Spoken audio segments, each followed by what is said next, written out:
Час 3, сега оператора му ще държи телефона и аз ще си анбоксна чантата за вас, пред вас, само с вас. Първо, не така бе! Първо това, което си го взех от магазина за само 2 лева, гайс. Bubble Tea, предполагам, Акселото. Я! На кутийката между да мога да залепим тук нещо. Да, и тя си взе. На мен ми се паднаха 2. Първото е ето тази котка, която не е сквиши. Мисля, че е гумичка за молив, но като я пипнете е супер мекичка, супер приятничка. Мисля, че е гума за молив. Ще ги гледам после. Имам ключове, пластик и салфетки, нищо на което да мога да лепим. Да видим какво имам в другия шоп обаче. Защото там вече нямаме идея какво има. Juicy бомбе. На него няма да лепим. Да, няма да Защото просто няма как. И на това няма, защото е просто много красиво, няма да го разваляме. Бем!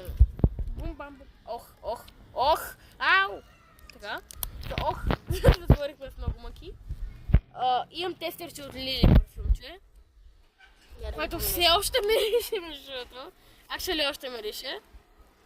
И ето той скрънч. Дай ми. Много яко мирише.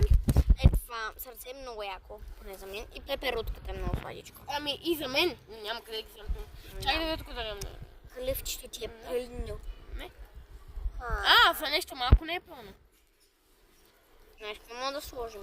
Какво мога да дръж? Ама не ми е такова.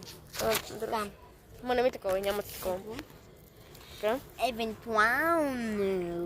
Да съберем нещо, може. Или е това зелено. Не, зеленото не искам да ми разваля вайба на розови на Стела. Да, това. Не искам да ми разваля Стела вайба. Значи Пинки Уинкито. Продължаваме. Ей! Да, съжалявам. Да отвърля ми стикери. В момента сме на сърца, на розово и на Стела. Юху!